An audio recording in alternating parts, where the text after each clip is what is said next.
Hey you guys, welcome back to another Strict Strength YouTube video. Today we are doing a flexibility sequence primarily for your shoulders and your upper back, your thoracic spine. So we're going to start laying on the mat flat, and we're going to do T's, Y's, and W's. Okay, so laying all the way flat, prone on your mat. Just make sure your arms are exactly straight across from your shoulders. As you start to roll, I want to make sure that your arms don't come down because that will change the stretch. So arms completely out from the side. You're going to take one arm and start to press in. Make sure you're rolling the head of the shoulder down for this stretch. And then I take my top leg and kind of take like a ballet attitude and try to touch my toe to the floor.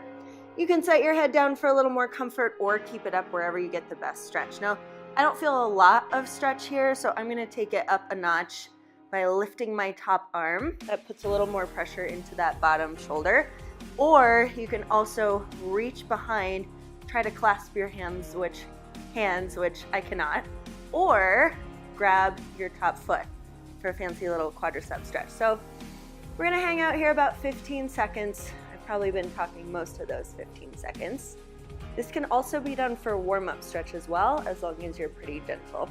So just a little time here to even take this a little step higher. I know you can't really see it on this side.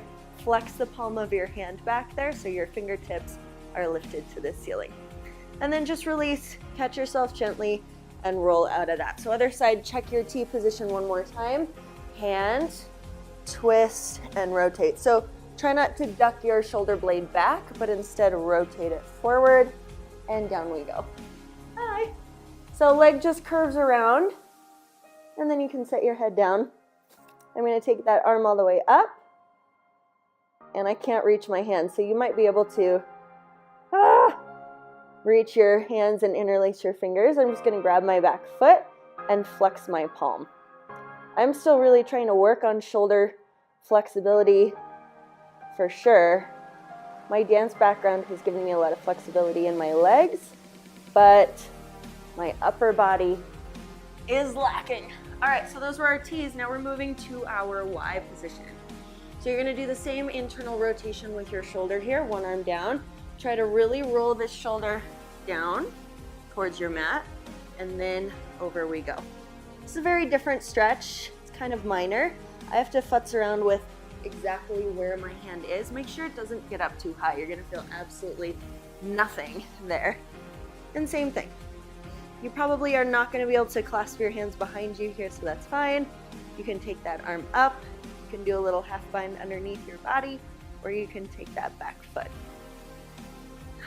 This feels a little bit slightly more underneath that anterior delt, almost like it's in my armpit, just a little bit, which is a good feeling. We want to get all those different muscles in the shoulder.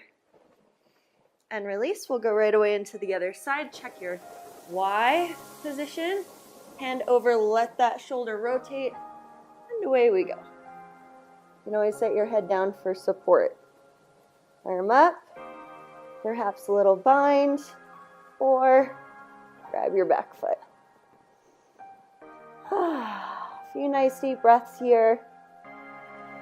Opening, opening, opening. So it's not just shoulders, it's also pecs. If you feel it a little more towards the center of your chest, don't be freaked out.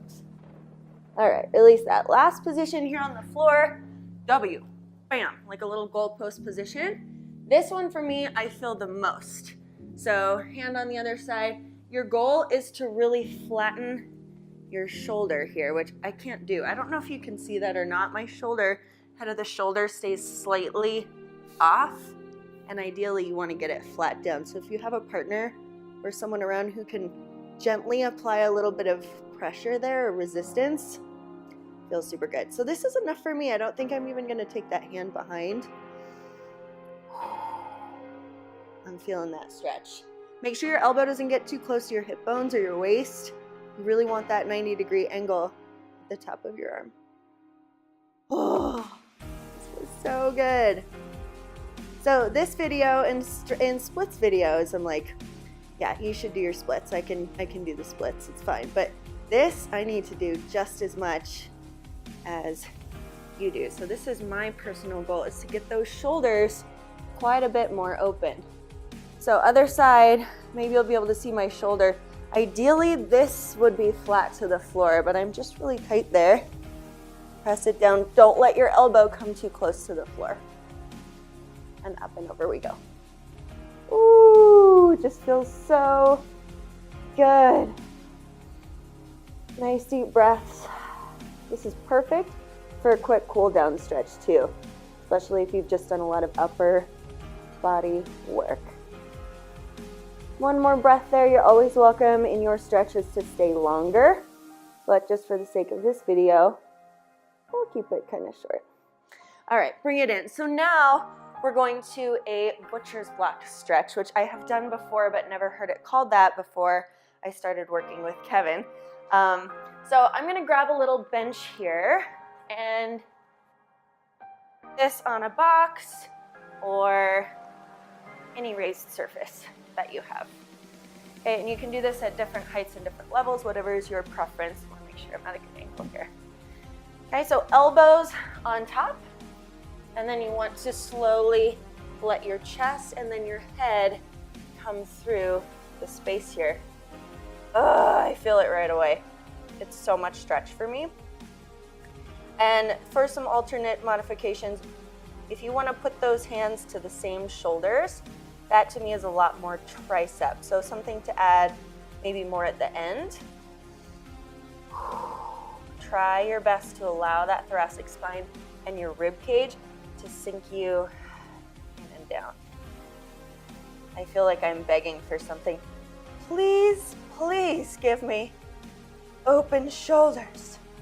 So let's talk about functions of shoulder mobility. Do we even have to? Oh my gosh, there's 1,000.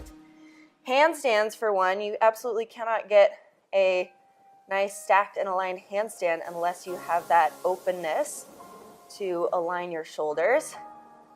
Same from anything pretty much hanging from the bar. You're gonna have a hard time hanging if you're not open through that shoulder. So for me, and what I do for aerial, super important. I know when I started, I think I was like here.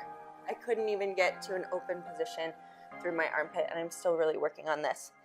So this one, I actually like to go in spurts. I like to do about 30 seconds. My arms kind of go numb, or I lose a little blood flow. So shake it out, move it around, get some kinks back. I'm sorry for the hair. That's probably blocking everything you need to see here in the shoulders. And then I'll go back in for 2 or 3 more rounds. Just depends on what kind of time you have. We'll do one more here, and then we'll move on to our last stretch so I don't keep you watching here forever. I like doing this in segments because I can't stay here for too long, obviously, because that blood flow kind of numbness feeling, but each time you get in there, it's going to be a little bit deeper. You're going to find new places to breathe into. You want to add that little tricep variation. And like I said, if you can get someone to press just so gently, like mid-shoulder blade, bottom of that shoulder blade area right here. Oh, feels so nice. So heavy through your rib cage, open, open, open. Try not to arch your back unnecessarily, so abs are in tight. One more breath here. Yeah. Ooh, I'm feeling it. Okay, so we're gonna move into a final position. Pardon me as I go out of frame. I'm gonna get some accessories here for us to play with because there's options. If you have a yoga wheel, you should buy one. If you don't, they're like 12 bucks on Amazon. No, they're probably like 20, but that's great. We're gonna get to that in a second. First, just a classic T-spine opener, kind of similar to the stretch we did, but a little lower in the spine, a little less in the shoulders. So I just use a simple wall ball, and I'm doing a 10-pound weight, but you can go heavier if you want a little more resistance for your arms to go back. So start first with your butt on the ground, down you go, weight overhead, and start to feel your shoulders and your back draping over that ball. I like to get my head down and really feel that elongation. Ooh, it's a lot. Okay, so if your arms aren't too far back, don't be alarmed. I'll let those arms kind of move a little bit. And then I'm gonna lift my hips, drop the weight all the way to the floor, kind of resettle here, and then try to drop my hips back down over that ball. Ugh. See what I mean? I need to work on this mobility a lot. My spine and my shoulders, they're a little rough. So don't rush in this position. Really relax, feel heavy. Try to get that arch. And you're trying to get both down. So you can kind of alternate a little bit between hips down. The primary weight is in your arms, and then let those arms go. The primary weight is in your pelvis. So you can alternate there a little bit until you're in that ideal position.